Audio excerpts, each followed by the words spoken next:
another episode of Halfway There. This is the show where we have honest conversations with ordinary Christians about today's Christian experience. This is episode number 47. I'm your host, Eric Nevins. Thank you so much for joining me today. I'm glad that you have. This episode is going to be a special one. In fact, it's a part of a little mini series of 3 episodes that we're going to use to close out season 3 of Halfway There. I'm glad that you decided to download. Thank you for that. I know that you have many, many Christian options.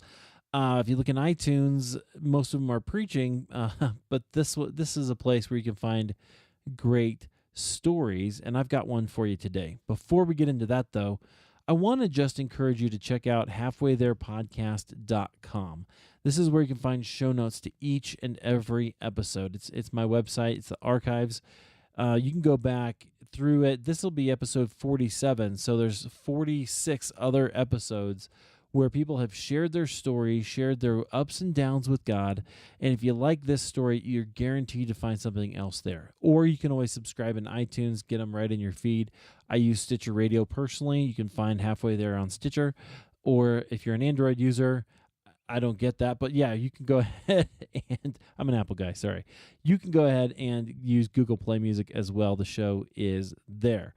Okay, so let's get into our guest today. My guest is just the sweetest lady who undertook a really big journey that you would not expect a woman like her to probably do. And she'll explain that a little bit. But some of the things that came out of it are really amazing. And I just found that the story of her journey on the Camino, she'll explain what that is, but the story of her journey really is a metaphor for our journey on the spiritual life. And I think if you listen to it with that lens, you're going to find a lot of meaning and value out of it. Not to mention the fact that she just had so many amazing experiences.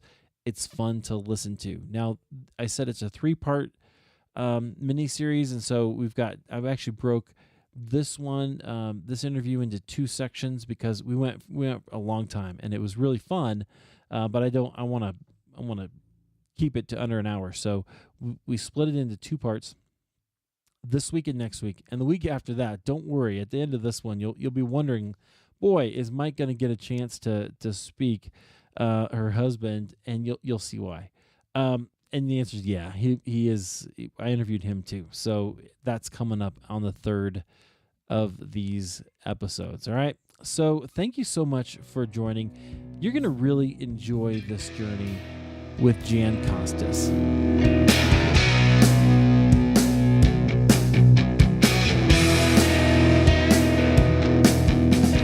I'm Jan. I will be 73 this month. Mike and I have been married for 51 years. He's a marathoner. I am not. I walk, though I've done a couple half marathons and a bunch of triathlons, but I'm not what you would consider your number 1 sports figure. Actually, people are surprised when they find out that I have done that.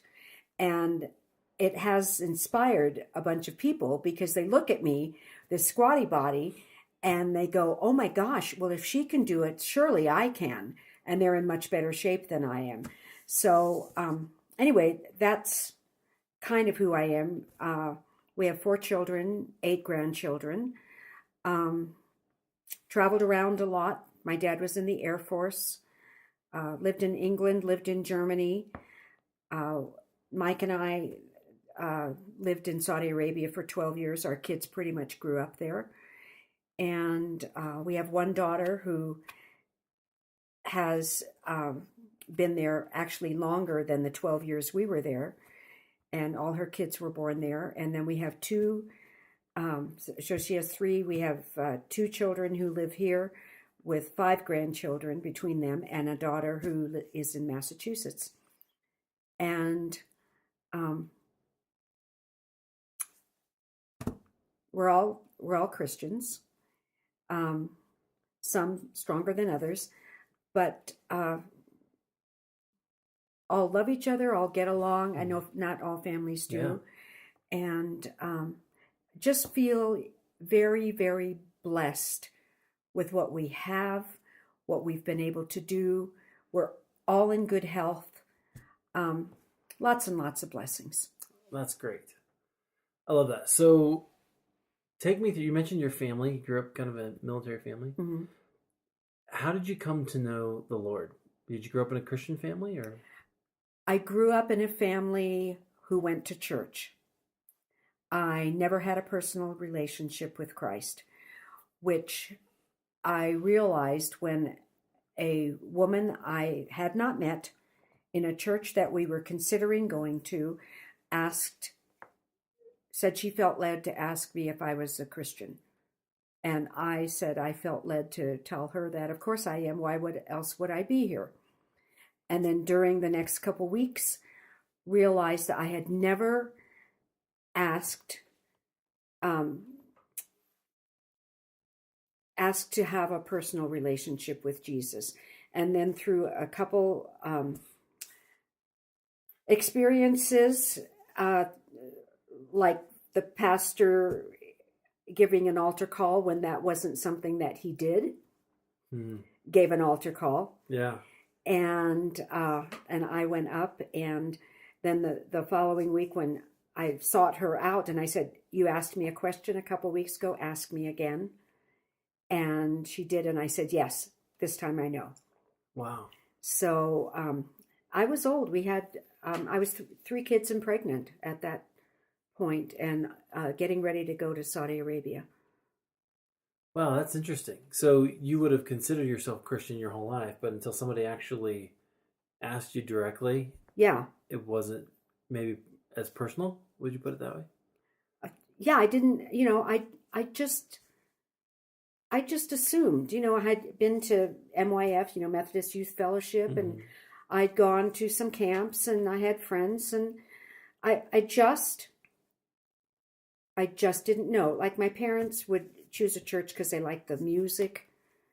My dad was mad at the Methodists because they didn't drink, and he goes, they don't even want you to use vanilla, So anyway, yeah. So that's, I remember before that when I was getting ready to go to college or come back to the States from Germany and go for my junior and senior year, the Mormons came and they were talking to me, and it just didn't square with me.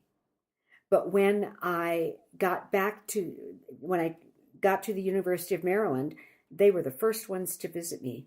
And they're all really good looking, and but anyway, no, and I kind of knew that was not the direction that I wanted to go. But I didn't join any Christian groups or anything, in school at all. I had met Mike my first month of college at the Oktoberfest parade in Germany, in Munich. And he was a Christian, strong Christian, but he had even skipped church and Sunday school that Sunday to go to the Oktoberfest parade to meet me. So anyway, yeah. So we dated those 2 years, and then he came back to the States, to Texas, and I came back to the States to the University of Maryland. Okay. That's where you were at the time, Maryland? Mm-hmm. Okay. Cool. So tell me about your that's interesting. Okay, so this is that was when you got out of college, or when you were in college, I guess. Right? Yes. Okay. Because when I got out of college, I finished college 30 years and 4 kids later because we got married the first semester of my senior year. Gotcha. Which was really smart. Yeah. That's a really good way to start a marriage.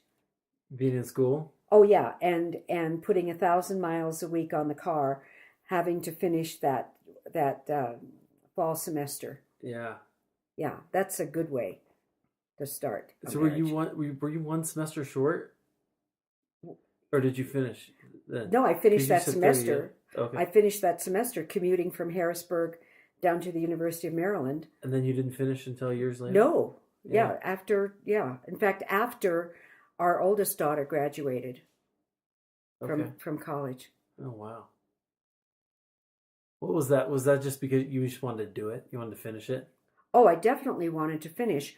But if we were living outside of Harrisburg and I wouldn't have been able to, to transfer and have those credits transfer, and I mean, it was, anyway. So, and then we went to Saudi a few years later, and there was nothing, I couldn't do anything there. So I resolved that when I got back to the States, at some point I would finish. And then I ended up working for a company that paid for my school if I got a business degree. And I had not the first business class. That was, it was good. It was good. So you had to finish that. Yeah, so I graduated from the University of Denver, actually. Oh, cool. Not a bad school. Pardon? Not a bad school. No. Cool. All right. Well, so I want to ask you a few more sort of spiritual questions because you're kind of a mystic. What does that mean? Yeah. I think it means you're open to the movement of the Spirit. Oh gosh. You don't think so? No, I think you are. Yeah, that's what I think. That's how I think of you. Yeah. So, but I want to know, like, how did you get there? And I think that'll lay the groundwork for where we're going with the Camino. Okay, just one thing. I'm not well versed in the Bible. I don't know, a lot of scripture. I mean, I paraphrase, but to find it is. But for example, one time, you really need hand gestures for this to see the up and down like a roller coaster. Yep. That's been our marriage. One pastor told us that just because our marriage had high highs and low lows doesn't necessarily mean it's bad. It just means it's more exciting than most. Right. So, anyway, but at one point, I remember Mike had gone to a meeting in the evening, and I remember thinking,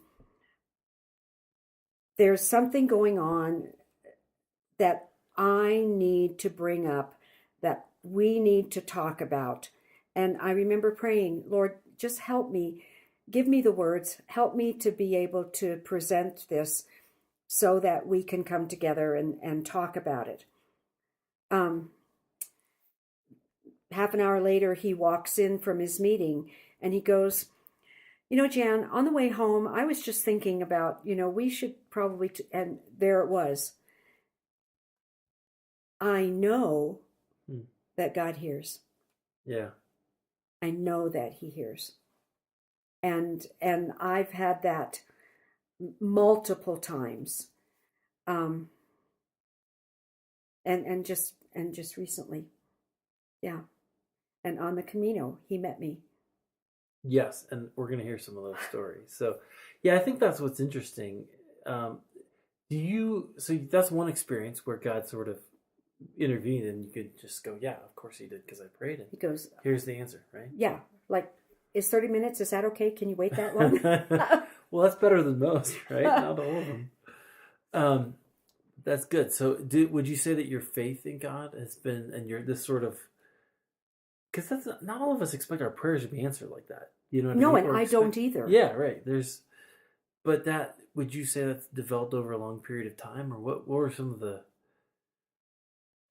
events that I see? We went through a couple years after we left Saudi without a job or anything because our camp was closing, where a couple years where we, out of work, a potential suicide, our theater went under. we were then overseas again. Mike was told that he could pretty much walk on water, and then the next at his performance review, and then the next month was fired. And then he had to come back to the States. We were working with the embassy. We had to give up our diplomatic passports. Could no longer cash checks at the embassy. Just one thing after another. And then, kind of like Job. And while he was yet speaking, and then he came back to the States. Our daughter was raped when we were getting ready. And when I was getting ready to leave with the kids, our second daughter, who was pretty much whatever you want, I'll do, decided that she was not coming back with us. Wow. And the reason I haven't packed, Mom, is because I'm not leaving. And I went, okay, well, that's very nice. I mean, it was one thing after another. And then with the theater having gone under. What is that? I don't know what that means. So with the theater. Oh, when we were in Saudi, we were in a theater group that dinner theater, just, friends and everything, and had a great time. The woman who was kind of in charge of it, it was her dream to have an actual dinner theater. So she started looking around where would be the ideal location for that, and formed a corporation. And we all invested. A bunch of friends and people there invested in this. And we were, the location ended up being right across from Southwest Plaza here. They named it the Ascot Center. Okay. And that was our theater. And so only a few of the partners had come back to the States. And then she and a bachelor friend, her husband had stayed in Saudi and was working. And we then got this job in Cyprus and were there. And then several months after we were there, got a call from the bachelor guy who said, I have good news and bad news. And actually, I have bad news and bad news. and that was that he was staying in her house and she had not come home the previous night. He thought she was visiting her daughter. And so he called the bank to make sure that the contractors who were renovating the space had been paid because a payment was due.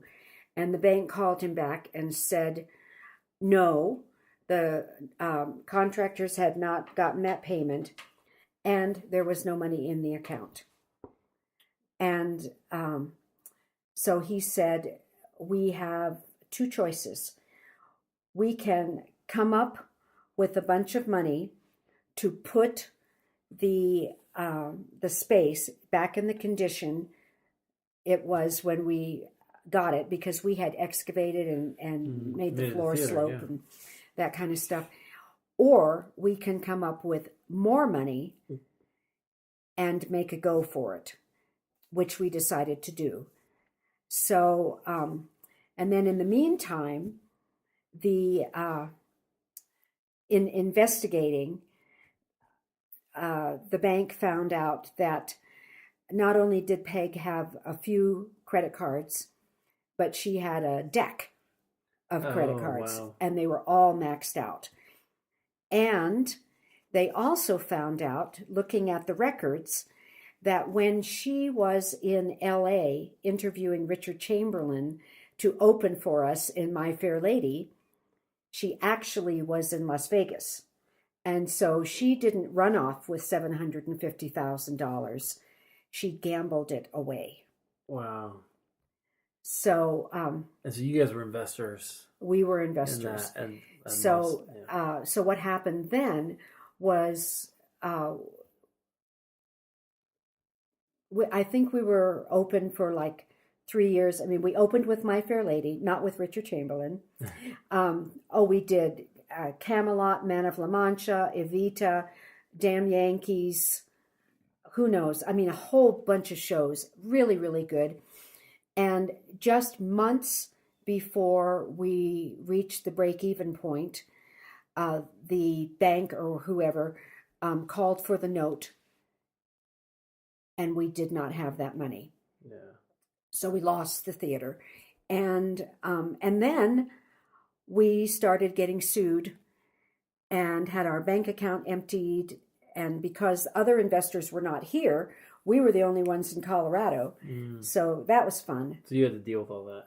And yeah, and the very first check that bounced of mine, and Mike was overseas at this time.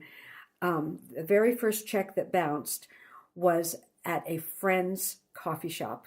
Oh no. Oh, Jan, I hate to tell you this, but and it's like, what was it, $6 or maybe? Yeah, it was not a nice time. And at one point, I called Mike and I said, "Is there any money anywhere?" Because I had food in the refrigerator, I had gas in the car. That's what I had, and he said no. So the saving grace was that he was working at that time. And so the church helped us out, with some stuff.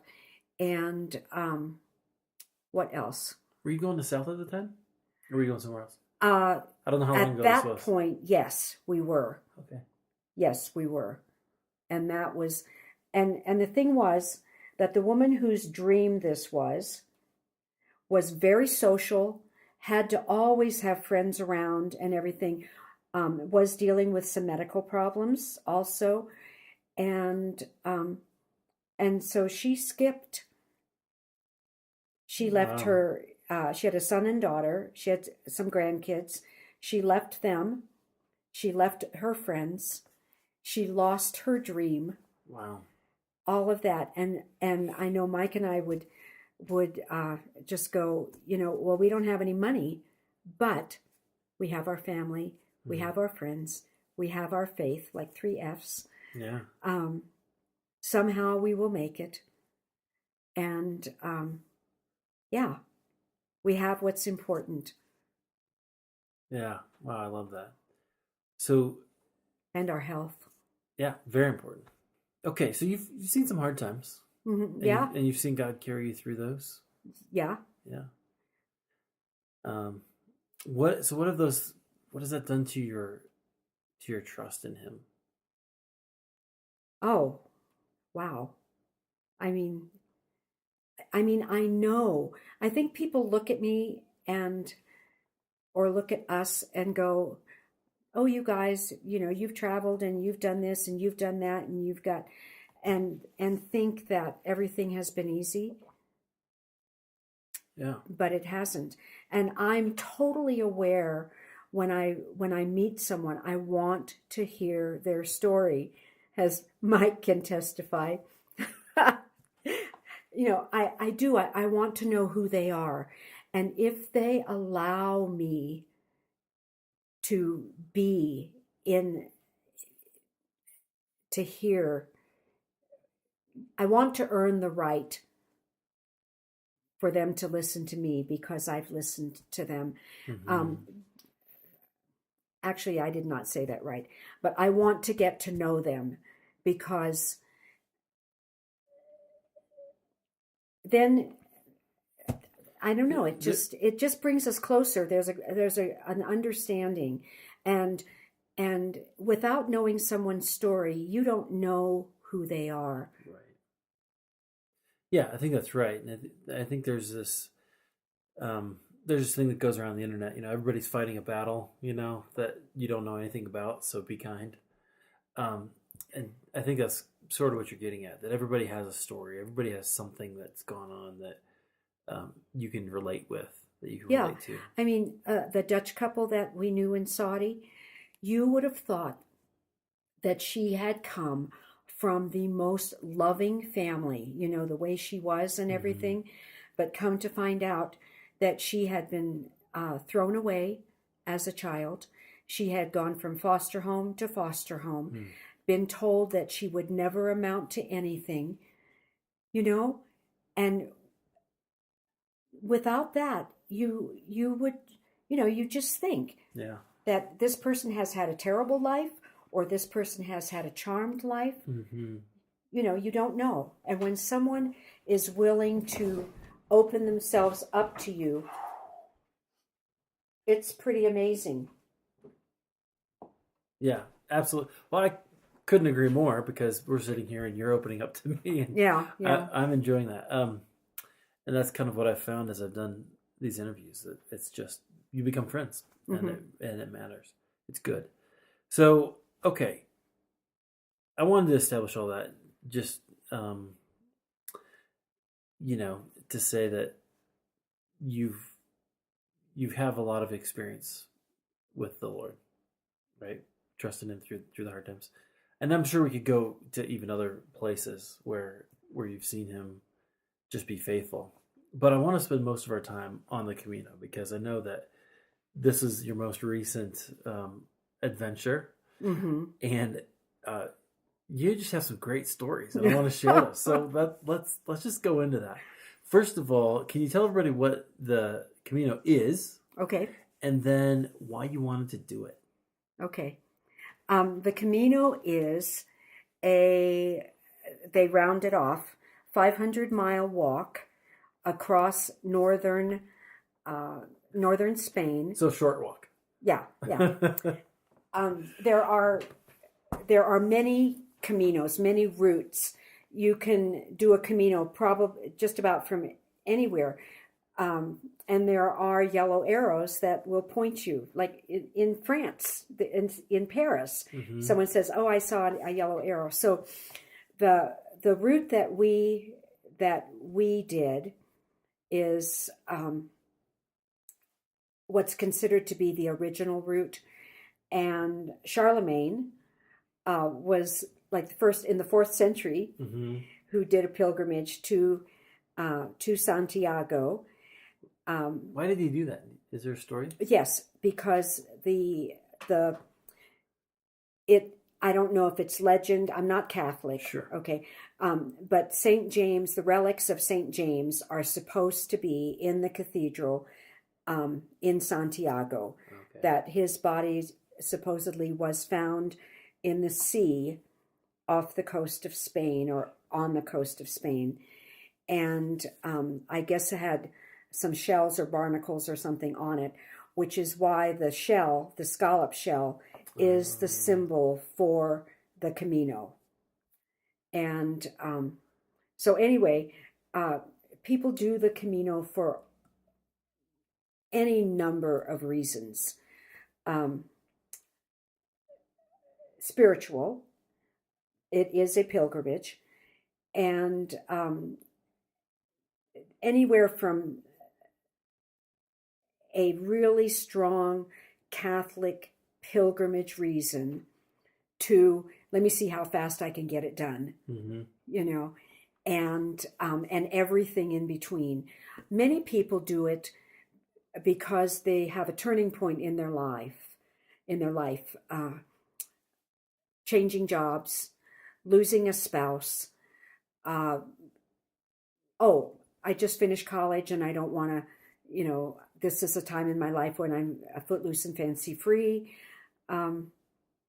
or just time off, seeking direction, just everything. Or I just want to do it. For me, I heard about it, didn't know anything about it, heard about it from my Hindu friend that I quilt with, who said, I'm not going to be here, for a couple weeks. I'm going to do the Camino. It's like, what? And then she told me about it, and I started looking into it, and I went, oh my gosh. So the Camino called me at that point. Many people, especially Americans, will do it after they see that film, The Way, with Martin Sheen, because that is about the Camino. And I decided to do it. And then I saw the film. And I've seen several films. And then I have a library of books that I've gotten And so, I mean, I was just devouring this. And I just, I asked Mike, and Mike was, well, I am not really interested, and I just went, that's fine. I mean, it's just walking. And I knew enough that you walked and there were places to stop, because unlike the Appalachian Trail or the Pacific Coast Trail or anything like that, it's totally supported. And so you walk through villages and you walk through towns. I never walked across a city in my life. And I think most people do. Yeah. I was like, oh my gosh, I just walked across a city. And then we walked across other cities. It's like, wow. Yeah. You can tell just from that little bit that I'm not excited. Absolutely. So this was a big deal for you. So that's that's why I think it's so interesting. So tell us how it started. So once you went over there, you did this when? This was last September and October. Okay. We actually got there, I think, the 25th of August, and then started a couple days before, at the end of August. But see, I was going to do this, and as we were talking about it, and I was meeting with people and talking with people, I'd ask him, and reading. And I said, he said, well, I'll go. That sounds real exciting. Yeah, I'll go. And then, but still he didn't do anything. And I'm putting stuff together, trying to decide. And I said, there's a group meeting and they're showing you how to pack your backpack and what to take and everything. And you want to go? Oh yeah, I'll go. And there was this, on the spectrum, I'm passionate and he's, yeah, I'll go, so there was kind of a mismatch there. Okay. So as we were getting more and more ready, he seemed to be more excited. I don't know that actually a whole lot of people could match my intensity. Well, you're pretty excited about it, and it was your thing. Like, you brought it to the table, right? Yeah. Which, it'll be interesting because we'll talk to Mike. Yeah, I know you will. And we'll get his side of the story. Yes. And we'll see. But so that's okay. So, but did that create some dissonance for you? Like, just kind of like, hey, I'm trying to be excited here, or is I just or you don't seem to. I loved, I love for us to do things together. I love for us to share. Okay.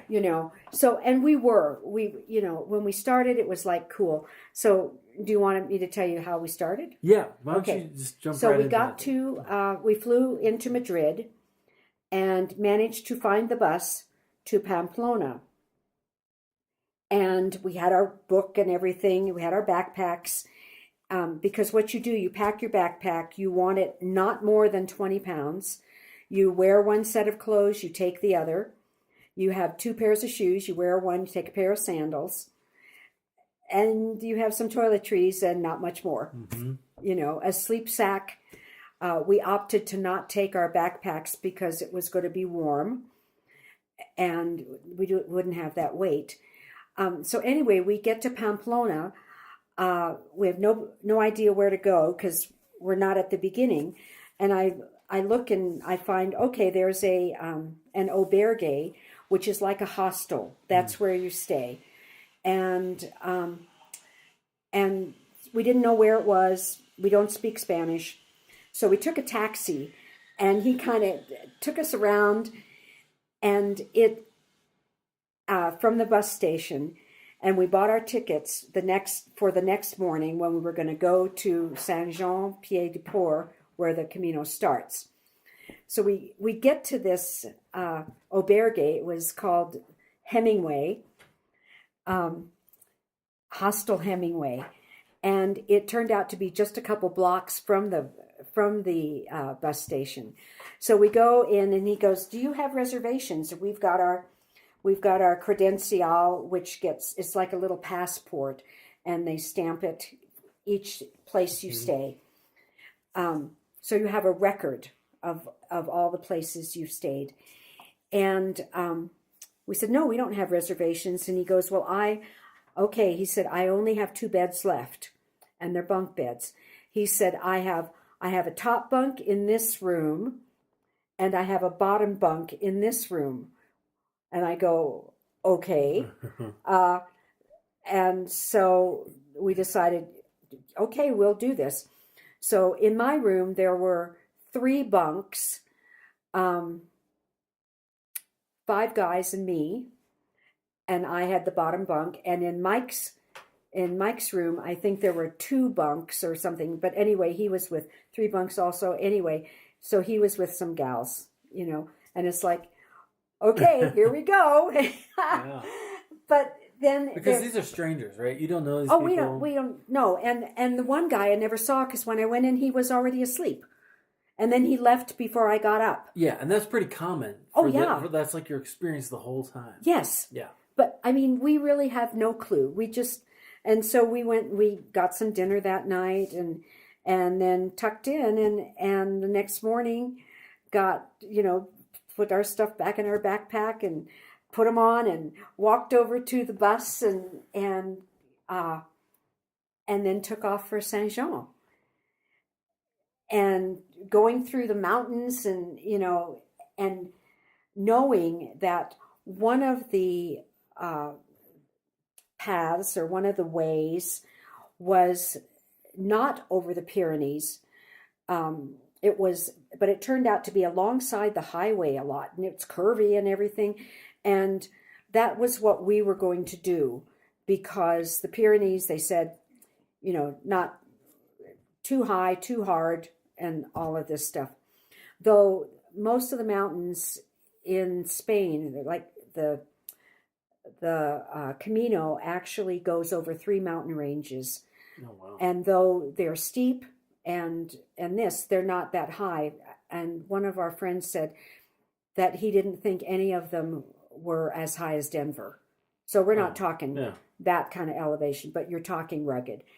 And so we managed to find, with help of some people, in this beautiful little picturesque town in the foothills of the Pyrenees in France, the Pilgrim Office. And Mike is a marathoner. I am not. I need to lose a bunch of weight.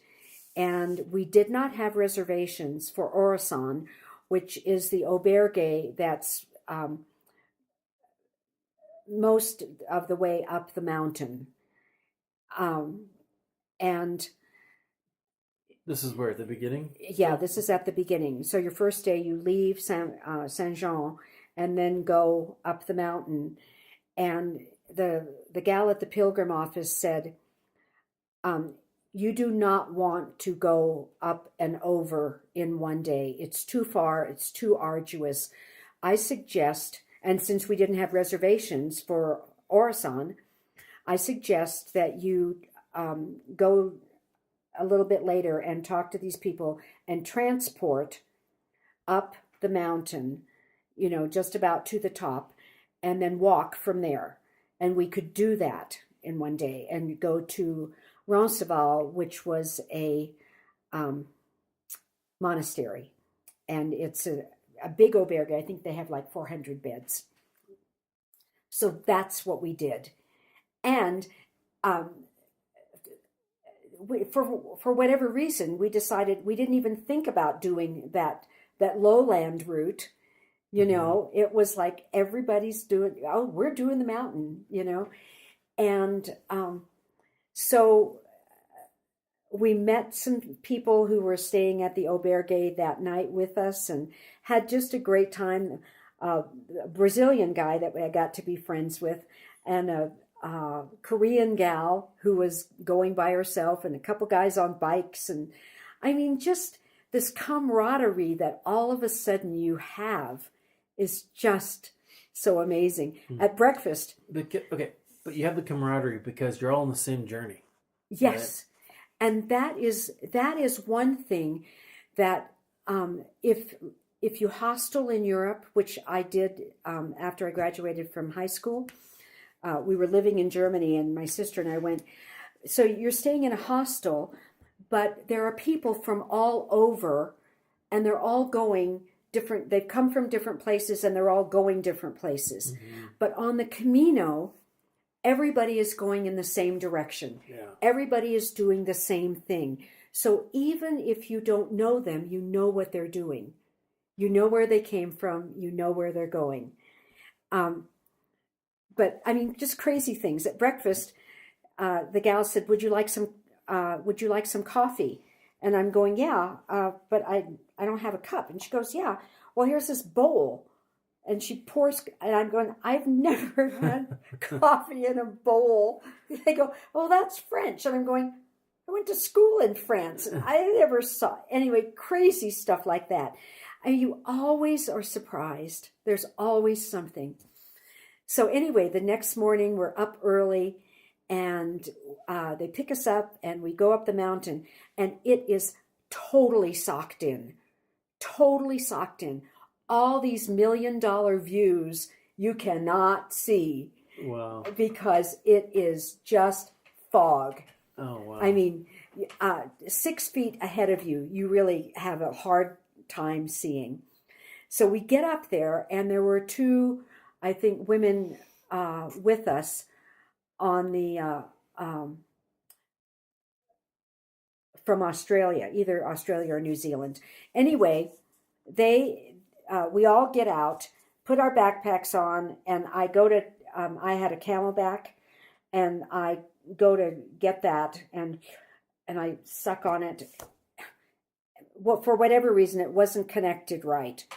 So I have to take my backpack off and take some stuff out and fiddle with that while these women took off. And he dropped us right on the road. So while I am doing that, the horses are there in the fog with bells on, and you can hear them ding, ding, ding, ding, and they walk right up to you. And there's like 4 or 5 of them, and you can hear these bells, and then they're, I mean, magical, yeah. Magical. And then I get my, and the 2 other women, they took off down the road.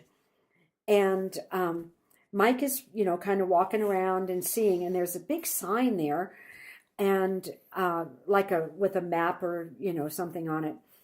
And I get all situated here, and it was starting to mist. So we had put our ponchos on, and not raining hard or anything, but he goes, "Jan, I don't think it's the road." He said, "This sign and this other sign, it looks like this is where we're supposed to go." And there was a path, but it was not a well-worn path. I mean, it was pretty narrow, and it was very grassy. And it's like, we looked at it, and we were the only pilgrims there, and it's like, I think you're right. And so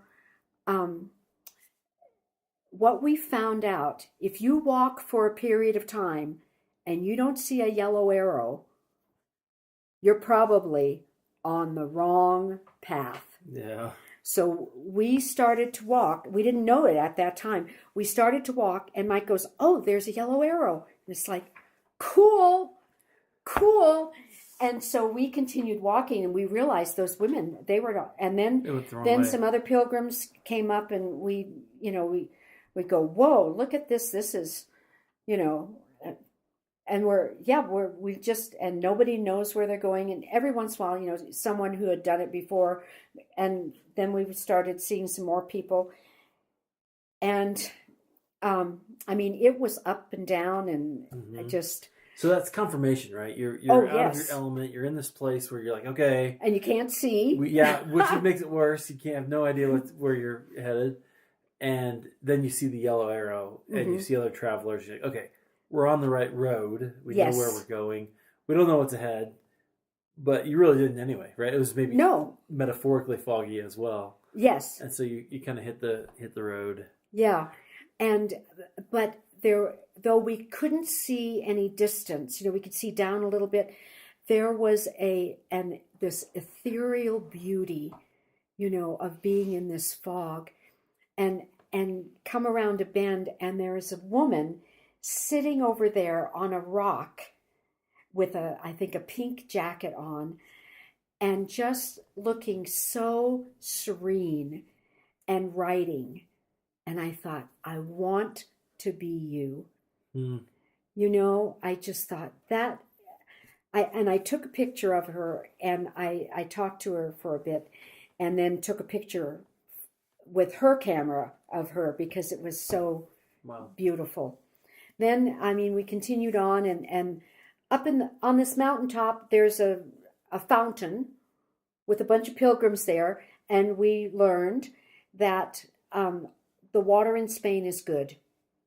Unless it says non-potable, it's good. Mm-hmm. So everybody's, drinking there and having a good time, and continued on, and there were a couple places to stop, and we just kept walking, and then we started heading down and got to a place where there were a lot of pilgrims, people breaking for lunch and stuff, and they said, now from here on out, there are two routes. One is very steep, really steep, and people have gotten injured on it. And the other one is maybe like a kilometer longer, but it goes more along the road. And it's steep too. That's the one I did. Yeah. And then, so Mike opted to do the steep one, and we knew we were going to Roncesvalles, and I opted for the other one. And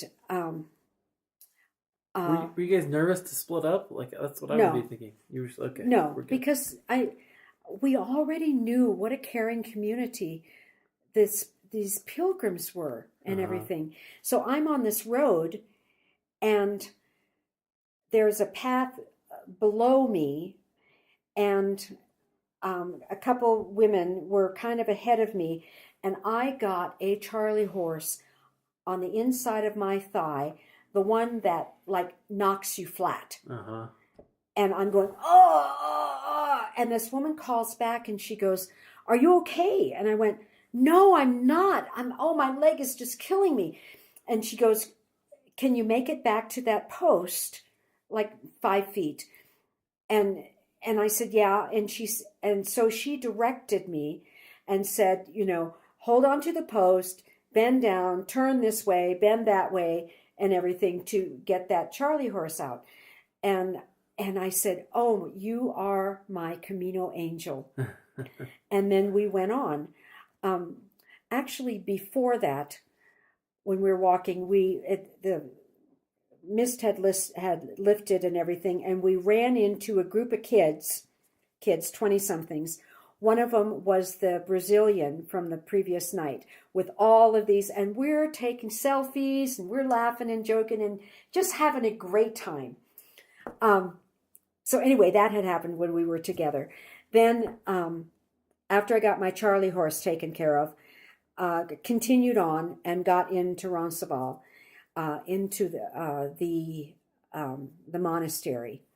And Mike was there, and there was a line, and he somehow had a place for us up, towards the front of the line, and we got our credencials stamped, and they put us up on the third floor, and there were, I want to say, 40 beds in there, but they were in like little cubicles. They weren't bunks. They were had like little walls that were probably chest high. Mm-hmm. So if you stood at one end of the room, you could see down this central thing, beds off to each side, these little cubicles. And in each one, there were twin beds and a little shelf. And it was nice. Yeah. It was nice. I ran into that Brazilian guy. He was down a few beds. I was talking to him. And then the showers and the sinks and everything were at one end.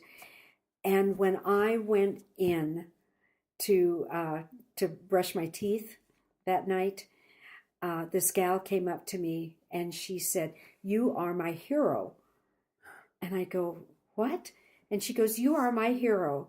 She said, when I was walking, I saw you with this group of kids, and you were all taking selfies and laughing and having a great time. And she said, "I wanted to be you. I want to be able to talk to people, particularly younger, and that's what you were doing." I was like, whoa. Wow.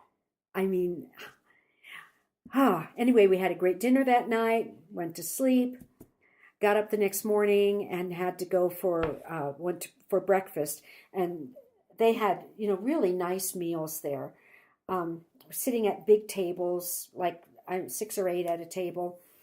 And I was telling the group at the table, I said, "I have to tell you my Camino angel story."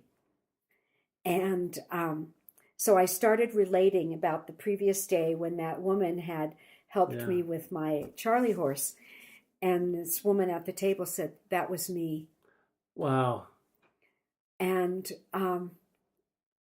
then my second bathroom conversation was before we left that dining hall. I went in, and that gal, the Camino angel, said, "Jan, thank you so much for telling that story." She said, "Because the women that I'm walking with, our group, this morning, they were all in foul moods, and that just lifted me up." Wow. I mean, you don't know that that when you say something, how it's going to affect someone. And, I'm getting all teary-eyed because I don't know, there's just something about the Camino. I told Mike at one point, I'm going to cry all the way to Santiago, because it's just emotional. Yeah. For me anyway. Well, there's a connection that Oh, you're my describing gosh. to other people that it's uncommon. Yeah. Certainly in regular life. Yes. At least here. Yeah. So anyway, I ended up that day already with blisters. And we had done a previous pilgrimage walk of 120 miles, like the previous year, and I got really, really bad blisters. So I had made up a blister kit of everything I needed. So I had that, and I had my feet all bandaged up and everything. So then, but my feet were not feeling good. Yeah, I can imagine. And that would be my chief concern, right? Yeah. First of all, I had my additional weight. Then I had my backpack on top of that. And as I learned later, my Camelback carried 2.5 liters. And I was deathly afraid of running out of water. So I had pretty much that, which is like 4 pounds per liter. So I had like probably another 8 or so extra, so not good. And the next couple days, we ended up, we had to stop. My feet just couldn't go any farther, and that was okay. We ran into a family with a donkey, of a Really? mother and father and a small child and this donkey. And the woman spoke beautiful English. And I wanted so to find out about their life. Yeah. But I just asked them, I said, if we continue on through this village and go on, how much farther is it to the next one? And it was multiple kilometers. So we stayed there. Then the next day we took off, got through the village, and in the first hour of walking, we saw a calf nursing. we saw we met a man who had started his Camino in Austria. Oh, wow, that's a lot I further. know. Ooh. And we saw a couple camping in a field who were doing the Camino. Wow. Oh, and blackberries or raspberries. Yeah, I remember you telling me about the gosh. raspberries. Yeah. I mean, I'm going, this is just so amazing. Just so amazing. Anyway, we continued walking, and then we came across one thing about the Camino is you have these cafes along the way, not like hiking here in the mountains, right? Where it's barren and desolate. And we hadn't had breakfast, so we stopped. A whole bunch of pilgrims there, backpacks all over, and we go in, and I see on the menu, oh honey, what is it? Gazpacho. Oh, yeah. I love gazpacho, and it was probably around 10 or so, and so I am going to get some gazpacho, and then I see on the counter where I'm standing to pay this big pitcher of orange juice. And at this point, I'm a vegan, okay? And right next to it is another big pitcher. It sure looks like sangria with, orange slices in. So I had fruit and vegetables for breakfast. I had my gazpacho and my sangria. I go, oh my gosh, this is just, surprise after surprise. Yeah. And this was at the beginning of the village. Uh-huh. And we didn't know if this was the best place to stop or not. Sure. But it was, because there was not another place open in that village. So it's like, score! Yeah. Then we started down the mountain. Okay. Oh, okay. Yep. We started down the mountain, and we met some Israelis. They were just great. A young couple, and we're going down. My feet are starting to not feel good. And unlike the other mountains that we went down, which were maybe curvy, or this was zigzag. And as we zigged and zagged, each one seemed to get steeper and rockier. And the rocks were not nice. And it was, oh my gosh, it was so bad. And my feet, and we were going to Zubiri, that was at the bottom of the mountain. And there were a couple Italians sitting on the side resting. And they go, 2 kilometers. And I go, great, I can make this. And then I didn't want to see another zig or another zag. I was getting done. Yeah. And these 2 Australian women, they said, oh, you're just doing great. And I'm going, no, I'm not, And they go, what's with your backpack? And they go, you've got it all on wrong. And I'm going, what? And she goes, I carry 15 kilometers, in the outback for days. And anyway, she totally readjusted my backpack, put it where it was supposed to be, pulled this strap, pulled that strap, and just said, you are going to do this. It's going to be great. Yeah. Again, and this was at the beginning, Uh-huh. so setting me up for success. Yeah. And then Mike saw a sign, and he goes, 0.5. And I went, yay. Okay, I am going to make this. And then we continue going down, and it is getting worse and worse. And he goes, Zubiri, 2.5. Oh, no. I go, 2. What? This time I lost it. What? 2.5 kilometers. And I go, and what was that other sign? 0.5. Oh, you can just read numbers. Well, that's really good. And this was not this. And he's going, he's going, Jan, we haven't made, we haven't done very many kilometers today at this route, at this whatever pace. Yeah, at this pace, we're not gonna make it. And I'm going, this was like a little conversation. I go, so tell me what your goal of the Camino is. And he goes, I want to get the Compostela which is the certificate in Santiago. And I said, well, I want to have the experience. I want to meet people. I want to enjoy myself. I want to, and he goes, well, this isn't what I planned. And I said, and this is not the Camino that I was planning either. If you want to do it in 27 days, which is the guidebook where he has it divided up and it's like 20 to 30 kilometers a day, go on ahead, please.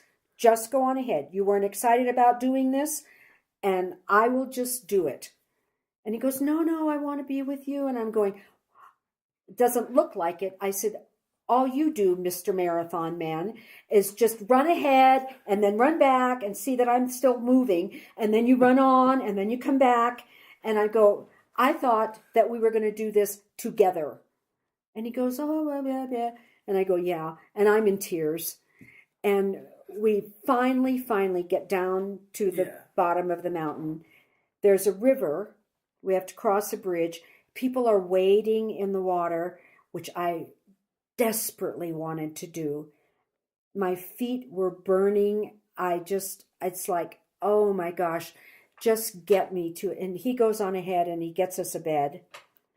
And I could hardly even move. So looking back on those first couple days, it seemed like it was weeks.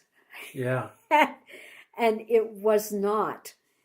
And when we got back home, after a while I said, we should read our journals, to each other. And he goes, I knew. And so we're reading and he's writing, I am not coming back next year. I am not doing this again. If we're not at such and such point by such and such date, it's plan B. I can't wait to hear Mike's perspective on this because I think it's going to be great.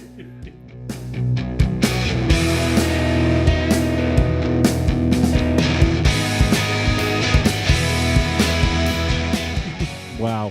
Okay, I told you that this was a great journey, and there it is. That's just getting started. I think Jan's only covered the first few days, but they were so momentous that we covered a few other things in here to just get it started, and we gotta break it up here. Come back next week. You can hear the rest of Jan's story and more friends that she made, and all the stuff that happened on the trail, including the way that everything resolved with her husband. That's actually a great story as well. Friends, if you enjoyed this episode, please do me a favor. Share it on your favorite social media. I'm on Facebook, Instagram, Twitter, and just about everything you can find halfway there, out there, whatever your social media of choice is. Also, you can go to iTunes. There's a link right in the show notes page where you can find it, halfwaythere.com. And if you give a rating or a review, that really does help. It tells Apple that somebody's listening, somebody likes this show, and it helps get us up in the rankings. So if you would do that for me, I would certainly appreciate it. And I can't wait to share the rest of the story with you next week.